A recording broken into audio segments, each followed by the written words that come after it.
虽然在去年手机厂商们就不断的在为消费者打预防针，预告在即将到来的2020这个旗舰手机的价格会有一个质的飞跃，但是真的当小米10系列发布会把这个3999、4990这个价格给打出来的时候，还是很多小伙伴开玩笑说我的青春不在了，我的青春破灭了。但是后来这个随着更多旗舰机的发布，很多人又说，哎，我的青春又回来了，因为小米10系列再次被迫性价比。确实啊，这次这个涨价潮呢，并不是小打小闹，是直接到了1500元左右这个档位，甚至有的直接是涨到了2000块钱。这个价格呢，如果要是对于一些学生党或者说刚刚入职的这个小伙伴来说，还是有一些高的。而且随着我们各个平台的调研和反馈呢，大家对4000元以内的旗舰机这个关注度和咨询度呢是非常非常高的，因为这个价格跟去年的价格是基本差不多的。这个价位段呢，你已经买不到这个真顶级旗舰了，而是次旗舰。这期视频我们就来看看4000元以内的这些旗舰机的表现。他们虽然说称不上顶级旗舰，但是很多地方呢也足够诚意。你的下一台手机又何必是真旗舰机呢？次旗舰它就不香了吗 ？Hello， 大家好，我是王九。欢迎收看本期小白测评，博观真体验，咱马上开始。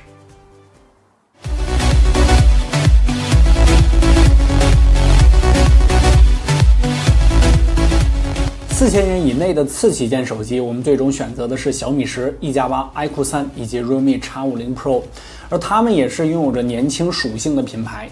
本期咱们还是打破传统啊，先不急啊，先聊一个开头咱们说到的大家比较关心的问题，那就是涨价。这个钱还是那些钱啊，这个时隔1年呢，却从之前可以买到某些真国产旗舰，变成了现在只有次旗舰可选，还可能只是次旗舰里边的最低配的版本。真旗舰的价格对于很多人来说呢，确实有点遥不可攀了，就连小米也都3999起了。这真的是因为5G 来临导致的成本上升吗？我们经过大量的调研之后发现是的，但是它也不是主要原因。无论是芯片的采购，还是5G 天线导致设计的难度增长，这都需要更多的研发去实现，而这些都是成本啊。但是这些成本不足以让手机如此的涨价啊，因为只要是出货量够多，它平摊到每一部手机上呢，也不算太多，不至于普遍都涨价这么多。那是什么让国产手机不约而同的进行涨价啊？当然也有可能是约的啊。这个背后呢，我们判断啊，其实是竞争的进一步升级。这个小米靠着性价比打下了市场，但是却无法依靠性价比走向未来。这个低价不误国，但是最终会成为厂商自己的绊脚石。当手机市场从增量转变为存量的时候，你多卖一台，别人就会少卖一台，而你抢下别人的一个用户，别人就会少赚一分钱。那么如何抢下别人的用户呢？这个超越别人的亮点。啊，这也是为什么国产手机都趋之若鹜的去冲测 DXO 啊，这个就是为了追平或者说干掉华为。你们看，我们跟华为的分数是一样的，甚至有些点比它高。你喜欢摄影是吧？不一定要买华为，也可以是我们。当然，这些亮点呢，也可以是65瓦的快充，也可以是120赫兹的顶级屏幕，也可以是折叠屏，等等等等。总而言之，是要超越别人的亮点。这个超越呢，肯定是不能靠营销的啊，这个不能靠一张嘴，而是要靠研发、联合研发，或者说独占期。而大家都达到一定高度的时候，每迈出一步的付出都是难以预料的啊，就像是10瓦走到了65瓦，大家都过来了，那么谁先能够做出来100瓦呢？谁能够最先做出大于10倍的光学变焦呢？这或许都是这些厂商们不约而同涨价的原因，因为他们需要更高的利润率来投入研发，占更长的独占期。而随着5G风口的到来，正好是拔高一波产品价格和定位的好机会。性价比真的重要吗？当然是重要的啊！性价比也是营销的重要手段之一。就像是手机内部寸土寸金的空间，为什么还是有很多厂商硬要塞下1个甚至是2个没有什么用的副摄，而不是用这个空间来增大电池，加一个更高级的耳机孔呢？那不是更省钱、更有性价比吗？但是咱们换个角度，这样它好宣传吗？好营销吗？没有四摄，你好意思叫旗舰吗？外观方面呢，当然还是仁者见仁，智者见智。不过为了查看民意啊，我们在小白测评的 B 站、新浪微博和微信公众号3大平台进行了外观喜好的投票调查，总投票次数近10万，还是比较有说服力的。最终3个平台的结果基本一致，1+8位列第1，小米其次，iQOO 3第3，realme 垫底。你也可以在弹幕里边说一下你比较喜欢的。在一群左置后摄之中，1加8的居中后摄在观感上要平衡不少，更小的机身 R 角也让1加8显得更加方正一些，配合原色的金属边框让它有点 Note 10的感觉。小米10或许是在这2个方面都差了一些位列第2，而 iQOO 和 Realme 厚重的边框导致它们的正面看起来有点傻呆黑粗，没有1加和小米那么讨喜和精致。当然，这都还是看得到的地方。那看不到的地方呢？首先是手感，1加8依然是最出色的，180克的重量和8毫米的厚度上手非常出色。小米10依然是次之，208克的重量，近9毫米的厚度，在刚上手的时候还是需要适应一下的。好在曲面屏的设计让小米10握起来并没有感觉太厚，而 iQOO 和 Realme 呢是直屏的设计，并且中框呢是比较宽的。前面咱们也说了，导致上手的感觉就要厚重许多，尤其是 iQOO 9.16毫米配上214克的重量，颇有小哑铃之感。在细节的处理方面，4台手机的表现都非常不错，毕竟是次旗舰嘛，也是该有的质感。1加8居然还是最好的一个，无论是按键的手感还是孔位细节的处理都很到位。Realme 其次，而小米10的按键表现不佳，手感偏肉，而且较小的按键放大了这个缺点，尤其是在带套的时候。音量键还好啊，开机键呢，我们这台按起来有点费劲儿。iQOO 的败笔却也是它的优点，那就是这个耳机孔。iQOO 是这4台手机中唯一拥有耳机孔的手机，但是却安置在了顶部的左边，这就导致横屏游戏的时候，弯头的耳机还好，直头就会挡手，而 iQOO 也不能反过来，而反过来就无法使用边框的压感按键了。肩键也是 iQOO 在这4台手机中最大的优点。年轻人作为手游的主力团体，肩键的存在绝对是一个不可忽视的亮点。由于是压感，所以带套也并不影响使用。这颗肩键在游戏中还是真的能起到非常大的作用的。肩键虽然能够强化游戏的体验，但是游戏流畅的基础自然还是要性能，这个性能的基础自然就是硬件了。硬件上呢，这4台手机的硬件配置基本上一致的，我们也制作了一个表格，大家可以暂停自行对比一下。细微的差别呢，就是1加8的内存是 LPDDR4X 的 ，iQOO 3呢是这些手机中唯一一个 UFS 3.1的，也是唯一一个只有60赫兹刷新率的手机。不过这些硬件的区别最终还是要体现在性能的表现上。意外的是，小白测评20款应用2轮打开测试，1加8以84秒的成绩位列数据库第2名，大幅度领先其他3台手机。而使用了 UFS 3.1的 iQOO 3却是最慢的，97秒的成绩在数据库中也仅排名第27。在日常使用中的 iQOO 3还有着优化空间。其他的跑分数据我们就不一一列举了，还是老规矩，扫码关注一下我们的小白测评微信公众号，查看小白测评数据库小程序即可。当然，重点还是游戏啊！好在骁龙865对付目前的主流游戏基本都没什么压力，无论是王者荣耀还是和平精英，最高画质下的帧率都很稳定。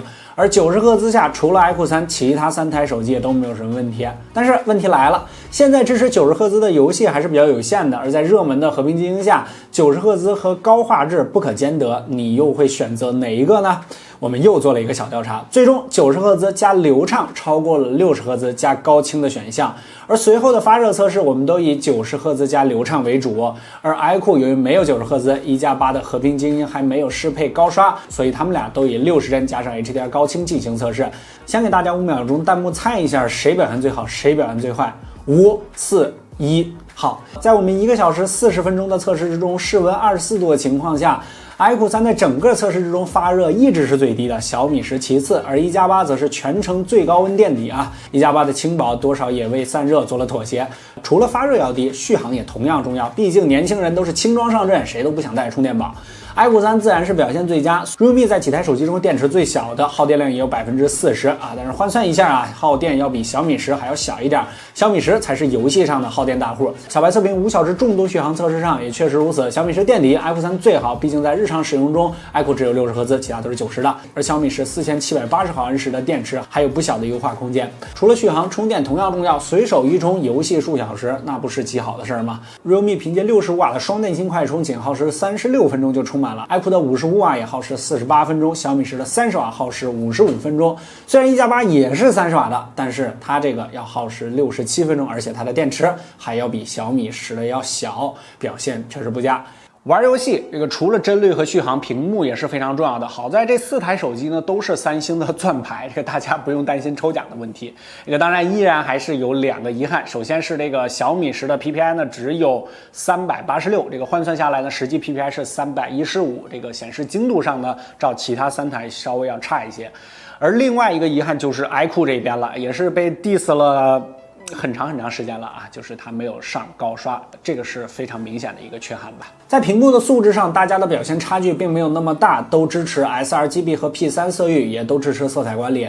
色彩管理是怎么回事呢？大家可以看一下我们1+8 Pro 的深度测评视频。简单来说，就是想要正确显示图片的颜色，就需要色彩管理。在自带图库下 ，iQOO 和 Realme 的 sRGB 和 P3 下都支持高级色彩管理，可以正确的显示对应色域的图片。小米10则是在原色模式下可以正确显示，鲜艳模式下全部按照了 P3 色域显示。1+8和8 Pro 一样，只能显示对应色域颜色，不能正确的显示另一个色域的图片。在自带的浏览器下，4台手机均不支持高级色彩管理。以前4000元档位的相机都是最顶级的配置，再看看今年这个，要么是 MX582，要么是2颗凑数镜头，看着数量都挺多，但是质量确实寒碜了点。4款手机中，小米10的主摄传感器像素最高是1像素的 HMX， 在拍摄逆光场景时却明显欠曝，画面一片漆黑，还没有另外3款手机看着好。顺光的场景时，小米10曝光最亮。白平衡方面，有时小米10会偏蓝，有时 iQOO 3会偏暖一些，1加和 Realme 相对来说更加稳定。清晰度方面，小米10的1亿主摄几乎是碾压对手啊，都不用仔细看，一眼的事儿。另外3款手机 iQOO 3最差，而且差的有些离谱。但是有时小米10在某些场景中的表现却是不够稳定啊，甚至还不如 Realme 的 GW1。1+8前面没出什么毛病，但是画面有时候偏糊，稳定性不够。iQOO 3的宽容度最差能理解，但是万万没想到小米10的宽容度和 iQOO 3一样差。广角上4款手机等效焦距都是15毫米左右，都属于比较广的了。逆光拍摄时4款手机的白平衡和色彩还原差异就比较大了。综合来看 ，Realme 比较正常，而小米10依旧是有些欠曝。就2个常用的摄像头，这俩调教的还都有问题。超广角清晰度上 Realme 最差，小米10也比较模糊，反而主摄最差的 iQOO 3最为清晰。长焦上就没什么好聊的了，小米和1加这2个老油条都没上长焦镜头啊 ，Realme 和 iQOO 都上了2倍长焦。毫无疑问，1+8裁切主摄是最为模糊的，小米10也是裁切主摄，但是竟然和另外2个长焦镜头一样清晰。我们又对比了几组，同样如此。由此可以看出，小米10不上2倍长焦成本和定位是一方面，另一方面是通过裁切1亿主摄加上算法，可以实现2倍长焦等同的画面质量。晚上拍摄 Realme 会自动使用夜景模式，而小米10的 AI 则是整体提亮加蓝，画面看着反而比较难受。关掉 AI 之后立即正常。普通模式下清晰度依然是小米10最高，但是高光压制很差，画面宽容度较低。iQOO 3依然是最差，画面模糊，涂抹严重。开启夜景模式之后，大家的画面亮度都会明显提升，小米10提升最为明显，高光压制到位，细节大幅提升，瞬间甩开另外哥仨。以上小米10的样张都是在4月25号拍摄的，就在我们截稿的前3个小时，也就是4月27号，小米10推送了一版大更新啊，其中最重要的一点就是相机升级到了 DXO 的版本。负责相机测试的老张一边哭着一边下去重新拍摄样张了。我们重新到了相同的地点，相同的下午4点30分拍摄了相同的样张。对比几组，小米10的超广角和主摄的整体观感，大多数场景都有了比较明显的提升。上述说的主摄和超广角欠曝的问题也都解决了，主摄的稳定性提升，超广角的解析力提升，而暗光提升相比于之前没有特别大的升级。AI 识别的夜景依然会变蓝提亮，但是有的时候 AI 处理的还是挺漂亮的，有时候就不行，反正就是稳定性差点。自拍方面，小米和1加自拍时都会自动关掉水印， iQOO 3和 Realme 水印依旧存在。默认模式下的肤色还原和美颜上，顺光 iQOO 3和小米看起来观感最好，1加的肤色过红， Realme 出现了涂抹。逆光场景时，只有小米10的肤色有些偏暗，但是 iQOO 3的高光全都压了下来，另外3者高光一片过曝。4款手机只有 Realme 有前置广角，在人多时自拍比较有优势，另外4款手机都是前置单摄。录像方面， iQOO 3默认模式下感觉没有什么防抖算法，即使在慢速走动情况下，画面抖动也比较严重，给我们感觉仿佛在测2年前的手机。小米10也只是比 iQOO 3好一点，1加8和 Realme 画面比较平稳，没有什么明显的抖动。4款手机的防频闪都不行，在拍摄灯光时闪烁严重。画面的宽容度上 iQOO 3最差，小米10比较差， Realme 和1加表现比较好。4款手机都有超级防抖，开启之后 iQOO 3的画面稳定性相比普通模式提高了很多，但是依然还是相对较差的。在画面剧烈晃动时，1加8的防抖效果最好。录像的录音方面，小米10和1加8表现较好， iQOO 3对声音进行了大幅度的降噪，音量小且听感很差。 Realme 有轻微的降噪，录制声音也比较小，大家可以戴上耳机自行感受一下。大家好，这里是小白测评。我们现在正在进行的录音录像对比测试，本次参与对比的机型分别是小米10、1加8、iQOO 3、Realme X50 Pro。大家好，这里是小白测评。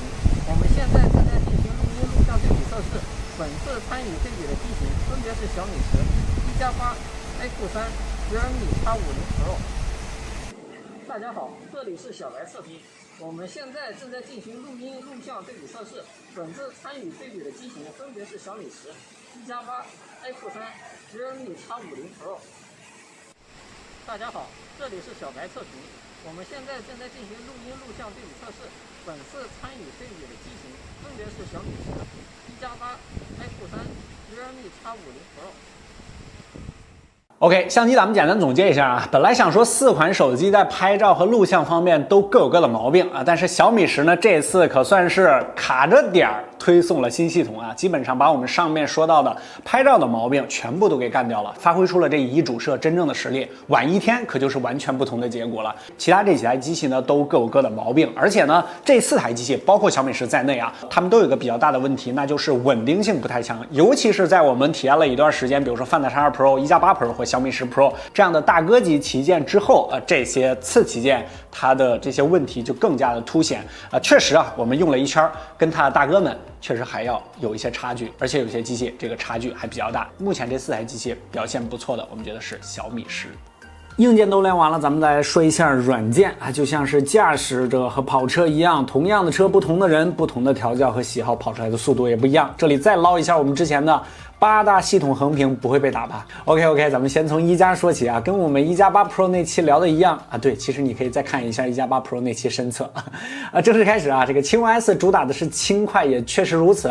我们每一次评价轻 OS 都会搬出这个词，轻快不仅仅是因为系统的简洁流畅，而是在操作上的顺手感，有一种指哪儿打哪儿的顺畅。这并不是傻快，很难用语言去形容。我们也找到了一个例子，尝试在你的手机上快速左右滑动桌面，然后立刻进行下拉操作。只有1加几乎次次成功，并且反应很快。Realme 的成功率也不错，但是明显不如1加。iQOO 和小米基本都要等到切换的动画停止才能够触发下拉操作。如果你的操作再极端一点，一个桌面快速滑动，然后松开马上下拉，那么只有1加能够成功。这就是我们说的跟手感。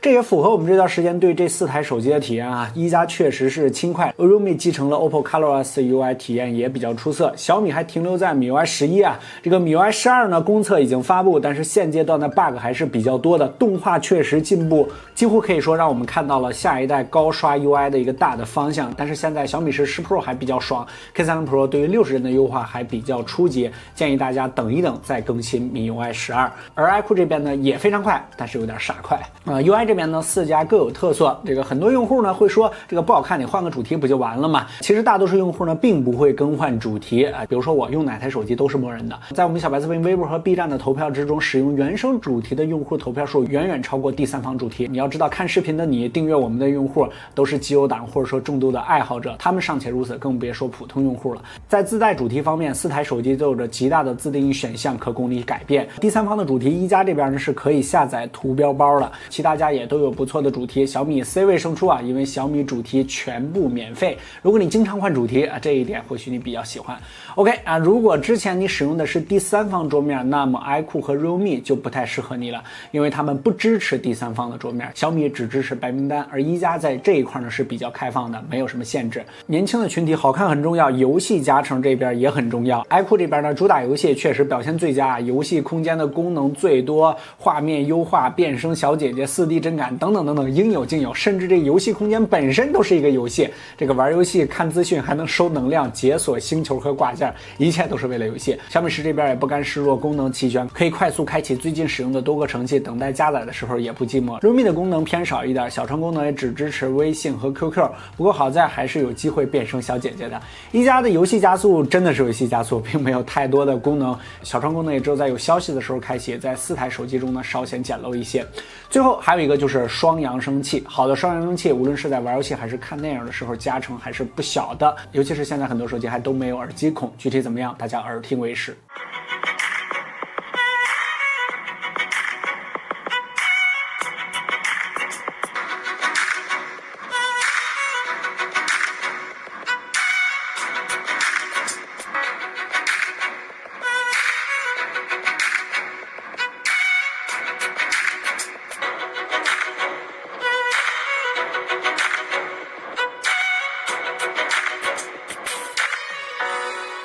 OK， 简单总结，1+8、小米10、realme X50 Pro、iQOO 3，其实在硬件方面，它们的差距并不大，但是都走出了不同的道路。小米10这边没有明显的短板，真双扬声器、无线充电，作为小米10 Pro 的下位产品。